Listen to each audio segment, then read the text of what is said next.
은행에서 채용 총괄 업무를 담당해온 유튜브는 우리나라에 한 명밖에 없습니다. 안녕하십니까, 미스터뱅입니다. 이번 상반기 기업은행 채용이 지금 면접 진행 중인데요. 여러분들 필기시험 보고 좀 적잖이 놀라셨다고 합니다. 이번 기업은행 필기시험부터가 이 경제금융상식 쪽에서 주관식이 나오기 시작했죠. 자, 그래서 지금 많은 이런 질문들을 주고 계신데, 주관식 준비를 어떻게 해야 되냐? 주관식 다른 은행으로도 확산이 될 것 같냐? 확대가 될 것 같냐? 이런 질문들인데, 제가 봤을 때 그거는 일단 모릅니다. 그죠? 모르는 건 일단 모른다고 치고, 제가 오늘 여러분들한테 말씀드릴 거는 주관식 준비를 어떻게 하면 좋을까라고 하는 이 부분에 대해서 좀 말씀을 드릴까 합니다.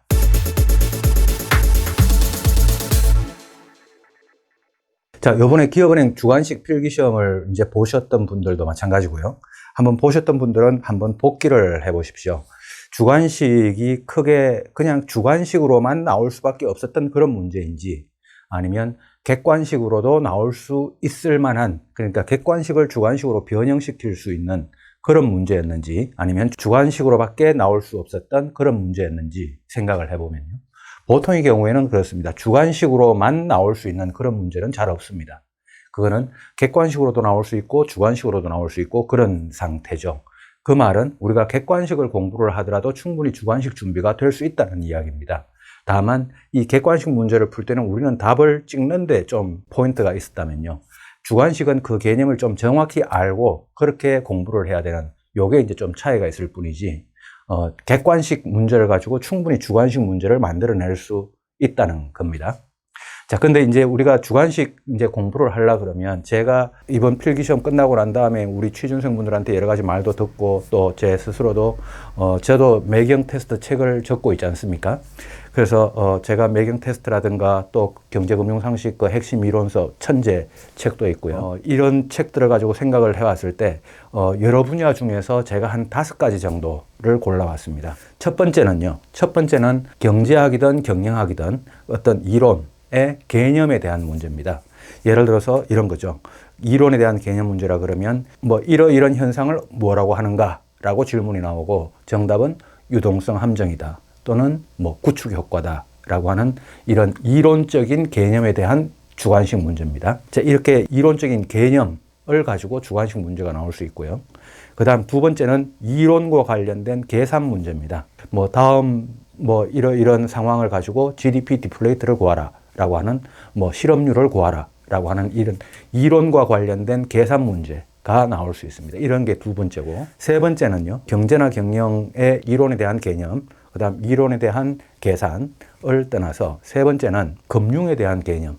자, 이러이런 용어를 뭐라고 하는가? 예를 들어서 예대율이다, 또는 DTI다, 라고 하는 이런 금융에 대한 개념이 나올 수 있고요. 그 다음 네 번째는 금융과 관련된 계산 문제도 나올 수 있습니다. 예를 들어서 이런 상황을 주고 여기에서 예대 마진을, 이 은행의 예대 마진을 구하시오, 이 은행의 부실채권 비율을 구하시오, 이런 금융과 관련된 계산 문제가 나올 수 있고요. 그 다음 마지막 5번째는 시사와 관련된 개념 문제. 이거는 주로 이제 용어에 대한 문제겠죠. 자, 그래서 제가 5가지 정도를 생각을 해봤는데, 첫 번째는 이론에 대한 개념 문제입니다. 이론에 대한 개념. 자, 두 번째는 이론에 대한 계산 문제입니다. 세 번째는 금융에 대한 개념 문제입니다. 네 번째는 금융과 관련된 계산 문제입니다. 5번째는 시사와 관련된 개념 문제입니다. 이 시사와 관련된 거는 계산 문제는 나오기가 쉽지 않으니까요. 자, 그래서 제가 아까도 그런 이야기를 했습니다. 주관식과 객관식의 공부하는 방법의 차이는 뭐냐라고 하면, 객관식은 일단 답을 4개 중에 아닌 거를 골라내서 결국 맞는 답을 찍어내는 이런 쪽에 우리가 공부의 포인트가 좀 있다면, 주관식은 처음부터 그 개념을 정확히 알아야 주관식 문제를 풀 수가 있죠. 그래서 여러분들이 객관식 공부를 하더라도 그 객관식에 대한 개념을 좀 정확히 아는 이런 공부를 할 필요는 분명히 있어 보입니다. 주관식 공부를 위해서요. 자, 그러면 오늘 제가 이제 여러분들한테 주로 이야기를 하려고 하는 거는 어떤 개념 문제, 이론에 대한 개념 문제. 이거는 우리가 1시간 이렇게 해가지고 될 게 아니고요. 여러분들이 스스로 공부를 또 해야 됩니다. 그죠? 자, 이론에 대한 개념 문제 빼고요. 그 다음에 금융과 관련된 개념 문제도 일단 빼고요. 주로 계산과 관련된 문제, 그러니까 이론에 대한 계산 또는 금융에 대한 계산, 이렇게 계산과 관련된 문제가 우리 경제, 경영, 금융 파트 관련해서 어떤 것들이 나올 수 있을까라고 하는 것을 좀 한번 볼 텐데, 자, 먼저 경제 쪽, 그러니까 경제학 쪽, 우리가 경제학 쪽을 보면 처음에 이제 계산 문제를 직접 이러이런 상태에서 이 계산을 한번 해보십시오라고 하는 이런 문제가 나올 수 있는 어떤 꼭지가 처음에는 기회비용이라고 하는 게 있습니다. 자, 여러분들한테 이러이런 상황을 주고 이 상태에서 홍길동 씨의 기회비용을 구하라. 직접 이걸 계산을 해서 이제 주관식으로 나오는 거죠. 자, 이렇게 기회비용을 구하는 문제. 자, 그 다음에 탄력성을 구하는 문제가 있을 수 있습니다. 탄력성. 이러이런 상태, 뭐 가격이 얼마 올랐고 수요가 얼마 떨어졌고 또 가격이 다른 B제는 가격이 어떻게 됐는데 수요가 어떻게 됐다. 이 A제와 B제의 뭐 교차 탄력성을 구하라. 뭐 이렇게 탄력성을 구하는 문제가 수요의 가격 탄력성이든 소득 탄력성이든 교차 탄력성이건 이렇게 탄력성을 구하는 문제가 주관식으로 계산 문제가 나올 수 있습니다. 그 다음 세 번째는요. 그 다음에는 이 평균 비용, 한계 비용, 이 비용에 대한 개념을 주고 어떤 상황을 주고 이 상태에서 이윤 최대화 또는 비용 최소화를 구하라. 최소화되는 비용을 구하라. 평균 그때 당시에 한계 비용을 구하라. 또는 평균 비용을 구하라 라고 하는 비용과 관련해서 이렇게 계산 문제가 나올 수 있습니다. 또 그 다음엔요, 우리 미시경제 쪽에 후반부 쪽에 보면 진위계수하고 소득 분배 지표가 나오죠. 자, 이런 상황을 주고 이 상태에서 이 사회의 진위계수를 구하라. 또는 이 사회의 소득 5분위 배율을 구하라 라고 하는 이렇게 그 소득 분배 지표와 관련해서도 계산 문제가 나올 수 있습니다. 자, 그 다음에 이제 미시경제는 대충 요 정도 선에서 미시경제 쪽에서는 요 정도 선이 그래도 계산 문제 구하는 아주 평탄하고 조금 여러분들이 그래도 개념을 좀 정확히 알고 있어야 구할 수 있는 그런 문제고요. 그 다음 거시경제 쪽으로 가면요. 제일 많이 나오는 게 이제 GDP, 그 다음에 명목 GDP, 실질 GDP, 경제 성장률, GDP 디플레이터를 구하라. 경제 성장률을 구하라 라고 하는 이 모형 문제가 잘 나올 수 있고요. 그 다음에 우리 거시경제의 가장 기본적인 모델이 Y는 C 플러스 I 플러스 G 플러스 X 마이너스 M이라고 하는 그 국민소득 결정 모형이 있죠. 국민소득 결정 모형에서 이 상태에서 소비 함수를 주고 뭐 저축 함수를 주고 뭐 수출이 얼마다 수입이 얼마다 라고 하는 이 상태에서 이 나라의 국민소득을 구하라 라고 하는 이런 문제. 자, 이런 것도 그 계산 문제로 나올 수 있고요. 그 다음 물가와 실업 쪽에 가면 실업률 구하라. 또는 이 실질금리 상승분을 구하라. 뭐 어떤 경제 상황을 주고요. 실질금리 상승분을 구하라. 또는 실질금리는 2차년도에 실질금리는 몇 %인가. 또는 뭐 이때 실업률은 몇 %인가. 경제활동인구, 뭐 실업자, 취업자 있다. 상황을 주고 그런 문제 나오는 거 있죠. 자, 이런 문제 쪽에서도 충분히 주관식 문제가 나올 수 있고요. 그 다음에 거시경제 쪽으로 가면 또 큰 꼭지가 하나 있는 게 우리 고전학파의 화폐수량설이라고 하는 게 있습니다. MV는 PT 또는 MV는 PY라고 하는 부분이 있죠. 거기서 유추되는 공식이 통화량 증가율 플러스 화폐 유통속도 증가율 이퀄 물가 상승률 플러스 경제 성장률이라고 하는 이 공식이 있습니다. 이 공식으로부터 나오는 계산 문제. 또 있을 수 있고요. 그 다음에 또 자주 나오는 문제 중에 하나가 이 보는 통화, 화폐 발행 잔액, 그리고 중앙은행의 지준 예치금이라고 하는 요 공식이 있습니다. 그래서 보는 통화는 화폐 발행 잔액 플러스 중앙은행의 지준 예치금 이 공식이 있죠. 그 다음에 화폐 발행 잔액은 시중에 있는 현금 플러스 은행이 가지고 있는 예치금 이 두 개를 합한 거다라고 하는 요 부분에서도 충분히 계산 문제가 나올 수 있고요. 그 다음 신용 창조 승수 라고 하는 요 공식도 있죠. 요것도 공부해 보시면 좋고. 그 다음에 통화 승수, 그 다음에 통화 유통 속도 구하는 문제가 있습니다. 자, 통화 승수는 뭐분의 뭐다. 통화 유통 속도는 뭐분의 뭐다. 라고 하는 이 통화 승수와 통화 유통 속도. 그 다음에 거시경제 끝쪽에 가면 환율 결정 이론 쪽이 있죠. 구매력 평가설, 이자율 평가설. 그래서 그 상태에서 1년 후에 이 나라의 적정 환율은 얼마인가. 또는 이 상태에서 실질 환율은 얼마인가. 이 양국의 실질 환율은 얼마인가 라고 하는 환율과 관련된 계산 문제도 나올 수 있습니다. 자, 경제학, 그러니까 경제학과 관련해서는 요 정도 수준이 우리가 이론과 관련된 계산 문제들을 좀 공부를 좀 깊이 있게 또 정확하게 좀 할 필요가 있겠다라고 생각이 되고요. 그다음 경영학 쪽입니다. 경영학 쪽으로 가면요. 처음에 이제 손익분기점 구하는 게 나옵니다. 손익분기점을 구하시오. 이런 상태 뭐 비용이 어떻고 가변 비용이 어떻고 고정 비용이 어떻고 이 상태에서 손익분기점 매출액은 몇 개를 판매해야 되느냐라고 하는 이 문제가 나오는데 이때 같이 나오는 게 공헌이익률이라고 하는 용어가 나옵니다. 공헌이익률이라고 하는 요 공식 한번 공부해 보시고요. 이 공헌이익률과 관련해서 또 같이 나오는 게 가중평균 공헌이익률이라고 하는 게 있습니다. 가중평균, 요번에 이제 그 기업은행 필기시험 보신 분들은 이 가중평균이라고 하는 개념 때문에 좀 머리가 아프셨을 텐데요. 이 가중평균과 관련된 가중평균이 쓰이는 경제나 경영 또는 금융 쪽에 있어서 이 부분은 한번 눈여겨볼 필요가 있겠다 싶죠. 그래서 가중평균 공헌이익률 구하는 문제, 그 다음에 가중평균과 관련해서 이번에 필기시험에도 나왔던 가중평균 자본비용이라고 하는 부분이 있습니다. 가중평균 자본비용은 어떻게 구하는지 그것도 주관식으로 충분히 나올 수 있겠죠. 그 다음에 이제 경영학 쪽에서는 현재가치와 미래가치가 있죠. FV, PV라고 하는 현재가치, 미래가치 상황에서 이런 이자율 상황에서 1년 후에 미래가치는 얼마인가 또는 미래 이런 현금을 만들어내기 위한 이 미래 현금의 현재 가치는 얼마인가 라고 하는 채권의 가장 기본 이론이겠죠. 자, 거기에서 나오는 게 듀레이션을 구하라 라고 하는 것도 계산 문제로 나올 수 있습니다. 듀레이션은 만기까지, 그러니까 원금이 회수되는데 걸리는 시간이죠. 듀레이션 구하는 공식도 있습니다. 공식도 있으니까 기본적으로 이것도 좀 정확하게 공부를 해봐야 될 것 같고요. 그 다음에 경영학 쪽에서 이 주식 투자, 우리 금융시장과 관련해서 주식 투자 지표들이 있습니다.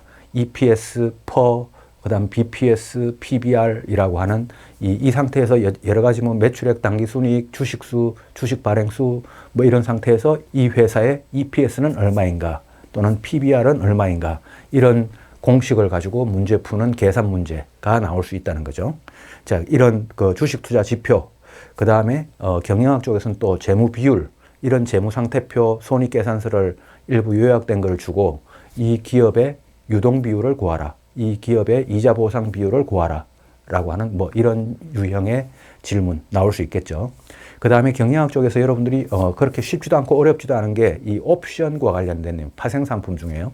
옵션과 관련해서 이 옵션이라고 하는 건 나중에 그 살 권리, 팔 권리, 콜 옵션, 풋 옵션을 사고 파는 이런 관계에서 만기에 가서 내가 손실을 볼 것 같으면 뭐 포기하는 옵션을 포기하는 이런 문제도 있죠. 자, 그래서 그때는 옵션 프리미엄만큼만 손해를 본다라고 하는 이런 부분이 있는데 그 부분에서 이 옵션의 만기 손익을 직접 구하는 문제, 이런 부분도 우리가 주관식으로 충분히 나올 수 있을 것 같습니다. 자, 이 경영과 관련해서는 이 정도 부분입니다. 그래서 경영과 관련해서는 손익분기점부터 제가 옵션까지 이런 부분을 좀 정확한 포인트를 가지고 공부를 할 필요가 있겠고요. 그 다음에는 금융 쪽입니다. 금융이라 그러면 은행이나 뭐 금융시장, 자본시장과 관련해서요. 아까 가중평균에 대해서 이야기를 짧게 했는데 가중평균 공헌이익률이라는 개념 공부해보라 그랬고요.